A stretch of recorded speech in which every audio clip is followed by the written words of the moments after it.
Welcome to my blog. আর আজকে আমি বানাবো chicken beef white sauce pasta. তো চলো কীভাবে তৈরি করি তোমাদের সাথে রেসিপিটা শেয়ার করি। বিফটাকে কিমা করে নিয়েছি। সো জাস্ট এখন আমি এখানে আমি আরও কিছু বিফ কিমা করে নিচ্ছি, কারণ আমি কিছু ফ্রোজেন করে রাখবো। আমি কিছু ব্রেড বানিয়েছি, পারো বার্গার বান। সো আমি বিফটাকে পেটিসের মতো শেপ করে ফ্রোজেন করে রাখবো, যাতে সহজে পরবর্তীতে বার্গার খেতে পারি।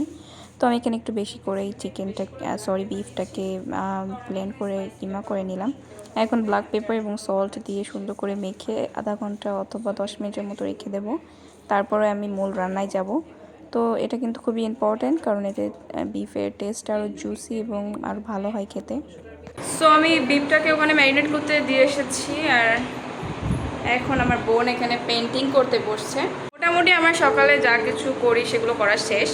এখন আমি দুপুরের জন্য চিকেন হোয়াইট সস পাস্তাটা রান্না করব। তারপর জাস্ট রেস্ট নিব, কারণ ঘর পরিষ্কার সব কিছুই মোটামুটি শেষ।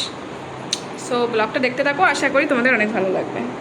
চুলাটা জ্বালিয়ে জাস্ট আমি পানি দিয়ে দেবো।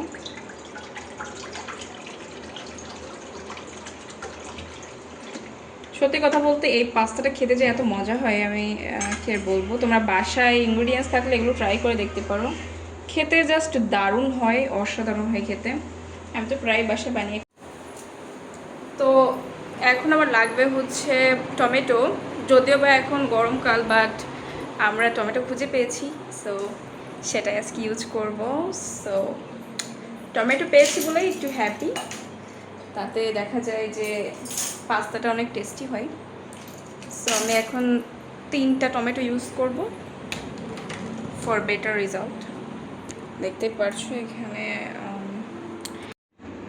তো গরমকালে টমেটো পাওয়াটা অনেক দুষ্কর, কিন্তু পেয়ে গেছি। সো আমি এখান থেকে 3টা ইউজ করব, বেশি না, বড় সাইজের, অথবা 4টা, বিকজ আমার বিফ অনেকগুলো। 4টা ঠিক আছে। খুব সুন্দর লাল লাল টমেটো, কিন্তু এই সময় টমেটো খুঁজে পাওয়াটা বলতে পারো লাক। সো আমি টমেটো নিয়ে নিয়েছি। যদিও বা তোমাদের কাছে যদি টমেটো না থাকে তো সমস্যা নেই, তোমরা জাস্ট টমেটো স্কিপ করে যে স্পাইসেসগুলো দিয়েছি সেটা দিয়ে রান্না করতে পারো, তবেও খুব সুন্দর লাগবে টেস্টটা। বাট টমেটো দিলে বেশি ভালো হয়, যেটা সত্যি কথা বল। সো আমি টমেটোগুলো আগে ওয়াশ করব।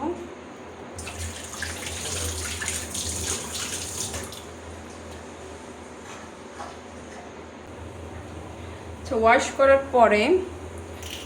পরে টমেটোকে কীভাবে কাটতে হবে আমি দেখে দিচ্ছি। জাস্ট এভাবে একটা ক্রস মতো কেটে নেব,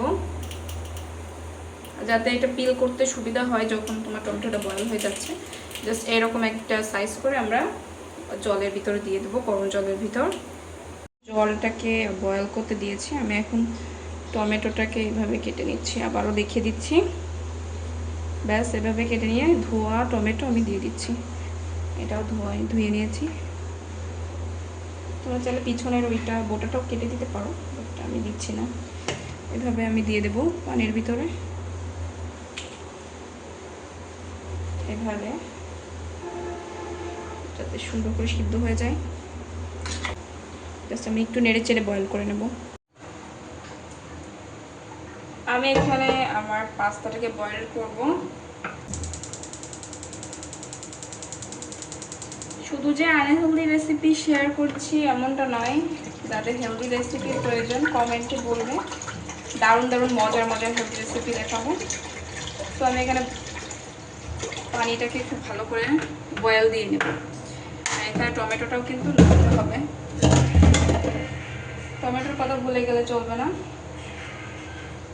আমি এটাকে একটু নেড়ে দিচ্ছি। এখন এখানে আমি প্রায় 20 বা 25টার মতো রসুনের কোয়া নিয়েছি। আমি একটু বেশি নিয়েছি, কারণ আমার পাস্তার পরিমাণটাও বেশি। সো এটাকে আমি খুব সুন্দর করে চপ করে নেব। তোমরা দেখতেই পাচ্ছ আমি কিভাবে করছি। তারপর আমি এখানে আমেরিকান ব্র্যান্ডের একটা পাস্তা ইউজ করছি। এটা কিন্তু খুবই সুন্দর একটা শেপ, আমার বেশ ভালোই লেগেছে, বাট ফার্স্ট টাইম আমি এটা রান্না করছি। তো তারপর আমি এখানে আমার ভেজিটেবলগুলো কেটে নেব। এখানে আমি কর্ন ইউজ করব, অলিভ, সাথে মাশরুমস, এগুলো আমি সব কিছুই কেটে কুটে আমি একবারে তোমাদেরকে দেখাচ্ছি। সো এগুলোকে খুব সুন্দর করে ছোট ছোট করে কেটে নিয়েছি। আর এখানে দেখো আমার পাস্তাটা হয়ে গিয়েছে, তো আমি এখন এটাকে জাস্ট নামিয়ে নিব। ব্লেন্ড করে একবারে তোমাদের দেখাচ্ছি। তো আমি টমেটোটাকে ব্লেন্ড করে নিয়েছি, আর এখানে আমার পাস্তাটাও কিন্তু খুব সুন্দরভাবে সিদ্ধ হয়ে গিয়েছে, আমার যেমনটা ঠিক লাগবে। কারণ খুব বেশি আবার অতিরিক্ত সিদ্ধ হলে কিন্তু পরে পরে আবার দেখা যাচ্ছে যে পাস্তাটা গলে যেতে পারে, কারণ এখনও আমাদের রান্নার প্রসেস রয়েছে। তো আমি সুন্দর করে এটাকে সিদ্ধ করার পরে আমি নামিয়ে নিচ্ছি, স্ট্রেন করে নিচ্ছি। আমি আবারও চুলার উপর কড়াই বসিয়ে দিয়েছি, আর এখন আমি রান্না করব বিফটা। তো প্রথমে আমি তেল দিয়ে দিলাম, তোমরা চাইলে এখানে বাটার ইউজ করতে পারো। তারপর দিয়ে দিলাম কুচনো পেঁয়াজ। পেঁয়াজটাকে খুব সুন্দর করে ভেজে নেব, আবার খুব বেশি ব্রাউন করা যাবে না, তাহলে দেখা যাচ্ছে পাস্তার কালারটা সুন্দর হবে না। আমি এখানে মিডিয়ামভাবে এটাকে ভেজে নেওয়ার পরে আমি এর ভিতরে দিয়ে দিলাম গার্লিক পাউডার। তোমরা এখানে চাইলে গার্লিক ফ্রেশ যেটা আছে সেটা বেটেও ইউজ করতে পারো।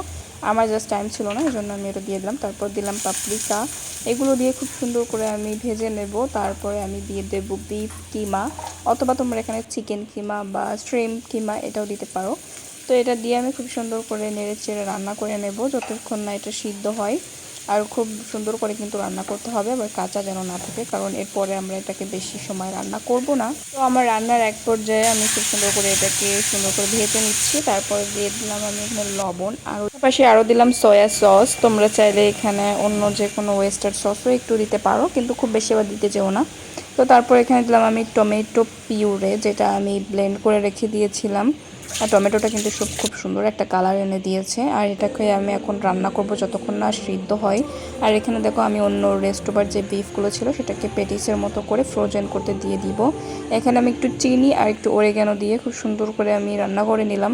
এখন আমি অন্য একটা পাত্রে হোয়াইট সস যেটা বানাবো সেটার জন্য আমি বাটার নিয়ে নিলাম, তার মধ্যে আমি একটু তেল দিয়েছি। তো তারপর আমি সতে করে নিচ্ছি আমার ভেজিটেবলগুলো, যেমন মাশরুম, কর্ন, পেঁয়াজ এবং অলিভ ছিল।